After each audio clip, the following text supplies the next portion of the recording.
سلامونه په دې هیله چې ټول به روغ جوړ اوسئ. یو ځل بیا میراج خان سکلز یوټیوب چینل له طرفه نن په دغه ویډیو کې موږ تاسې په باینانس باندې بیا خبره کړو. په باینانس کې ځینې ملګرو ماته میسیجونه کړي، ځینې ملګرو کمنټونه کړي چې هغوی په باینانس کې له ځینې مشکلاتو سره چې مخ شوي. راځو دغه ملګرو له کمنټونو همدارنګه له میسیجو ما سکرین شاټ یې هم اخیستي. یو ملګري ویلي چې باینانس لرو خو وریفای نه دی، یعنې وریفای کېږي نه. بل ورور ویلي دی چې زه یې لرم، وریفای کړی مې هم دی خو کار نه کوي. همدارنګه بل ورور ویلي چې یاره ما مخکې اکاونټ جوړ کړی خو وریفای کېده نه په الکترونیکي تذکره باندې.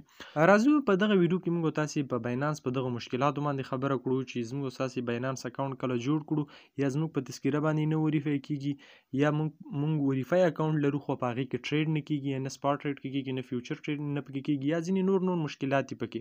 یا ځینې کسان دا وایي چې موږ باینانس اکاونټ لرو وریفای هم دی خو موږ نه فیس ډېر زیات ګرځول کېږي. ټولو ستونزو حل موږ تاسې انشاءالله په دغه ویډیو کې در ځوابوم. نو تاسې میراج خان سکلز یوټیوب چینل چې دی در سره سبسکرایب کړئ. زه هر وخت د کریپټو کرنسي او د باینانس اړوند ویډیوګانې چې دی تاسې ته جوړوم. راځو موږ تاسې خپل باینانس اکاونټ ته. مین وجه دا ده په باینانس کې چې تاسې په باینانس کې له مشکلاتو سره مخ کېږئ. یا ستاسې اکاونټ نه وریفای کېږي، یا ستاسې په اکاونټ وریفای دی خو ستاسې په اکاونټ کې کار نه کېږي، یا تاسې وریفای هم دی او هر چیز جوړ دی خو ستاسې په اکاونټ کې تاسې نه فیس زیات ګرځول کېږي. دا مین وجه دا دی چې تاسې باینانس اکاونټ په صحیح طریقې سره نه وي جوړ کړی، یعنې باینانس تاسې په صحیح طریقې سره نه وي جوړ کړی. نو په دې ویډیو کې به زه تاسې ته طریقه ښایم چې څنګه کولی شو موږ تاسې خپل پخوانی اکاونټ موږ تاسې که پخوانی وریفای اکاونټ لرو هغه پخوانی اکاونټ چې دی هغه ختم کړو، ډیلیټ یې کړو او د هغې پر ځای نوی اکاونټ په نوې طریقې سره جوړ کړو. یو خبره دا ده چې اکثریت ملګرو چې څومره هم کسان دي هغو باینانس اکاونټونه جوړ کړي دي خو ریفرال یې نه وي کارولی، یعنې د یو چا په ریفرال باندې اکاونټ نه وي جوړ کړی. نو چې کله هغه په ریفرال باندې اکاونټ جوړ نه کړه، ډایرکټ باینانس اپلیکیشن له پلی سټور ډاونلوډ کړه او هغه بیا راشي ډایرکټ ګوګل له لارې ورته لوګین شي یا ایمیل لارې لوګین شي او ریفرال استفاده نه کړه، نو هغه بیا په اکاونټ کې چې ډېرو ستونزو سره مخ کوي. نو په دغه ویډیو کې انشاءالله مکمل طریقه که ستاسې اکاونټ وریفای شوی هم وي او که ستاسې اکاونټ په کوم جیمیل باندې جوړ شوی د همغه جیمیل به موږ ډیلیټ کوو او موږ تاسې به په همغه جیمیل باندې بیا نوی اکاونټ جوړو. اوس مثال په طور سره دغه اکاونټ چې ما په کومه تذکره وریفای کړی دی، په کوم ایمیل مې جوړ کړی، دا زه اوس ډیلیټ کوم. په همدې جیمیل باندې زه بیا بل اکاونټ جوړوم او په همدې الکترونیکي تذکره باندې بیا زه همدغه اکاونټ چې دی بیا وریفای کوم او له سره اکاونټ جوړوم په ریفرال باندې. نو خپل اکاونټ چې کله تاسې راخلاص کړه، که وریفای خو خطر ښه ده، که نه وریفای نو دغه طریقه ورسره وکاروئ، انشاءالله بیا به ستاسې اکاونټ بیرته ستاسې په تذکره باندې وریفای شي. دلته به تاسې څه وکړئ، دلته به تاسې خپل پروفایل ته راشئ. په خپل پروفایل باندې به تاسې ورته کلیک واخلئ. چې کله تاسې خپل پروفایل باندې کلیک وکړئ بیرته به تاسې ځای کې په خپل پروفایل باندې بیا کلیک واخلئ. صحیح ده.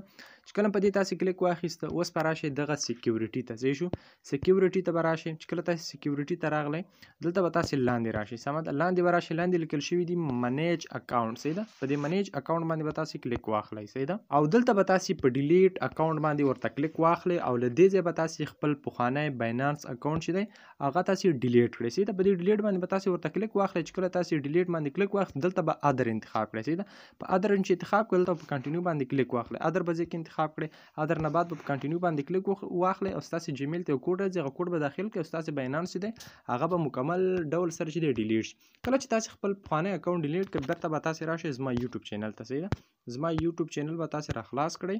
کله چې تاسې زما یوټیوب چینل راخلاص کړئ په دې کې به تاسې ویډیو ځای ته راشئ یا به دلته پلی لیست ځای ته راشئ. صحیح ده، نو زه راځم پلی لیست ځای ته. کله چې پلی لیست ته راغلی په پلی لیست کې به تاسې باینانس لرنینګ ان پښتو دغه لومړی پلی لیست وینئ، په دې لومړي پلی لیست باندې به تاسې ورته کلیک واخلئ. سمه ده، چې کله هم تاسې کلیک واخلئ دلته به تاسې دغه ویډیو راواړوئ. صحیح ده، دا ویني باینانس اکاونټ جوړول، دغه ویډیو باندې به تاسې ورته کلیک واخلئ. صحیح ده، چې کله هم تاسې کلیک واخیسته دلته به کله چې تاسې دا ویډیو به ورته وګورئ نو تاسې به لینک کوم ځای نه پیدا کوئ، ځای کې به تاسې کلیک وکړئ. دغه لیکنه وینئ دا ټایټل، په دې ټایټل باندې به تاسې کلیک واخلئ. صحیح ده، په دې ټایټل باندې چې کله تاسې کلیک واخیست دلته به تاسې ته ما یو لینک پرېښی د باینانس اکاونټ جوړولو لینک، په دې لینک باندې به تاسې کلیک وکړئ او د دغه لینک له لارې به تاسې اکاونټونه جوړ کړئ. صحیح ده، نو چې کله هم تاسې اکاونټونه په دې لینک له لارې جوړ کړو نو بیا به ستاسې په باینانس کې چې د هیڅ کوم مشکل انشاءالله نه پیښیږي. صحیح ده، نو دغه ویډیو به تاسې وګورئ. د ویډیو کې مکمل طریقه شته د ټوله طریقه د څنګه باینانس کې موږ اکاونټ جوړول شو. د ویډیو کې مې چې کومه طریقه ښودلې په همدې طریقه باندې تاسې ځان لپاره باینانس اکاونټونه چې دی جوړ کړئ. صحیح ده.